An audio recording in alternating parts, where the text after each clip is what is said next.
You're good. We're on. Are we on? That's the YouTube video. YouTube. Yes. Okay, for those. Oh.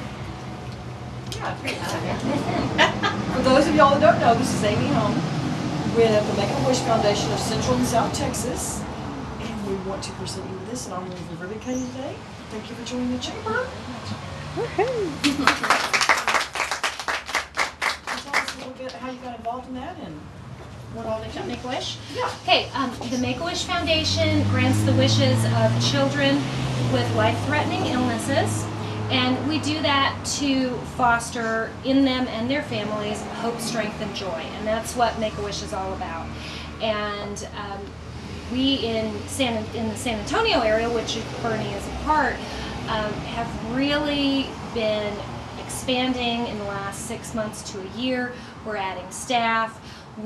Right now, 60% of the kids from our entire chapter, which is Central and South Texas, Austin, all the way down to the border, 60% of the kids come from our area here, but only 20% of the money.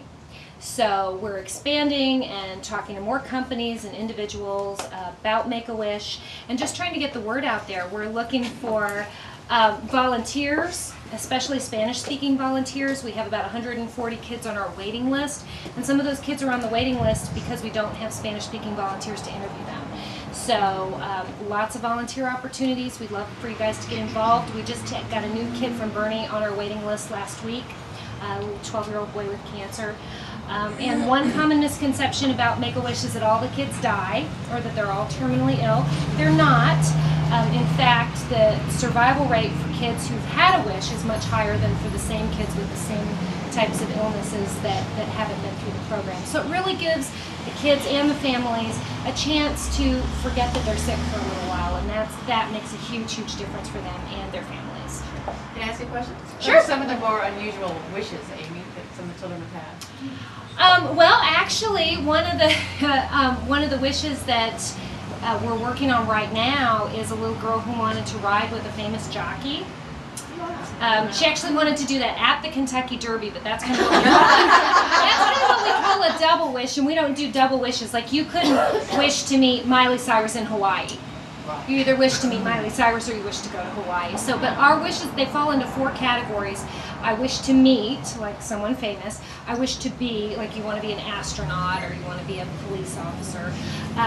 I wish to have, there are a lot of kids that need computers or laptops that they can take to the hospital with them. Or I wish to go. So they wish to go to the Grand Canyon or they wish to go to Disney World. About 50% of our kids go to Disney World because that's just a real happy place. Is there a place on the website that you can list what you need in terms of donations? If somebody has something they might be able to donate, do you accept those? Sure, we absolutely. Can I go to a website and look that up? We don't have a wish list because it's so varied. I mean, we would have to have pages and pages and pages. But if you think that you might have some connections or some things you might want to donate, we can put you in touch with our wish coordinators in Austin, and they will have. You know, if we happen to have a little girl from Boerne who wished to have a quinceañera, then we would need all kinds of, we would need a salon in Boerne, we would need all those kinds of things. So it's always good to have those contacts out there, and we might never call you or we might call you next week. So that would be great if you want to I'll just take your card and we can talk about it. So, any other questions? Hi, Michelle. So the interviewers, the Spanish-speaking interviewers, what do they need to do? Do they need to go somewhere? Do they need to do by in person, by phone? In person. Well, these are wish granters is what we call them, and they're a group of volunteers. They go out in pairs, and they have to have a little training. We have like a 3-hour training, but they go out in pairs to the homes generally of the kids because most of the kids, may not be terribly mobile. A lot of them are. But they go out to the homes of the kids and then they talk to the kids and the families and find out what their one true wish is. And sometimes that's a little bit of a trick because especially with the smaller kids, we've had 3-year-olds interviewed who said, oh, I want to meet this famous skateboarder, and then the next morning the mom has called and said, you know what? Why don't we wait until next year? That's really his 8-year-old brother's wish. So they basically go out and talk to the kids and try and determine through talking to them and asking them specific questions, what their one true wish is, what it is that they most want to do. My favorite story was this little girl who was at one of our events in San Antonio last month, and the wish granters went out, and her dad's military, and they live over on the southwest side of San Antonio.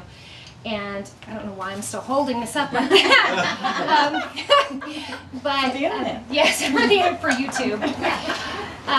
And they said, well, what's your favorite place in the world? And she said, Chick-fil-A. And they said, okay, and she's 4. And they said, okay, let's think bigger than that. If you could go anywhere, where would you go? And she said, SeaWorld. And she lives, she could throw a rock and hit SeaWorld from her house.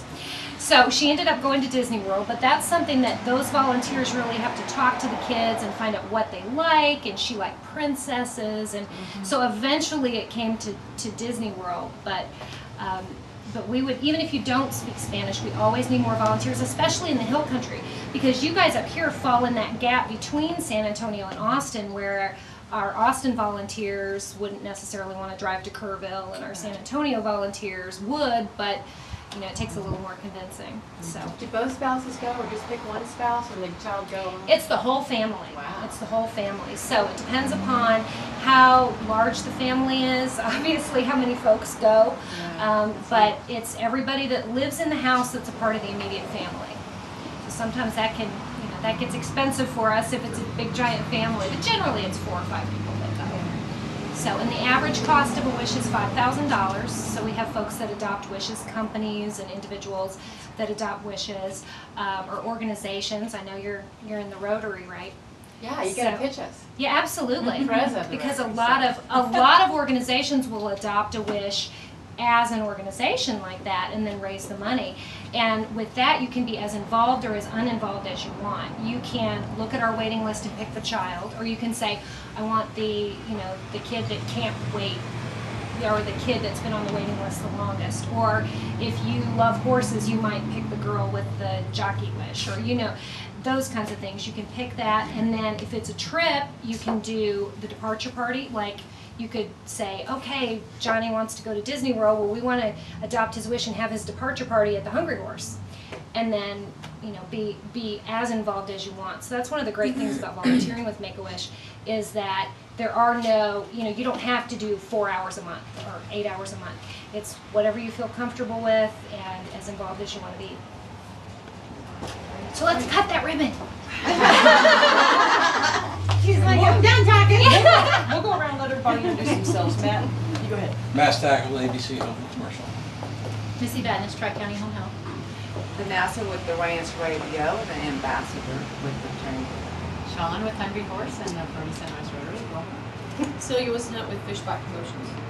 Jeanette Stuckard with America's Best Value Inn, and I am also an ambassador. Trenton Thames, I'm with her. Michelle Thames, I'm with friend. Here. Carrie Phillip, Director of Membership for the Chamber, and one thing you can always count on Amy, no matter where she goes, she always remembers the Chamber, so we're very grateful to have you back.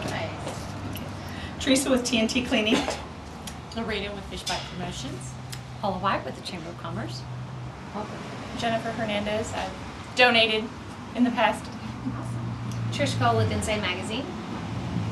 Jacques DeBose with the City of Boerne and Department of Payment System, and also Hill Country Operator.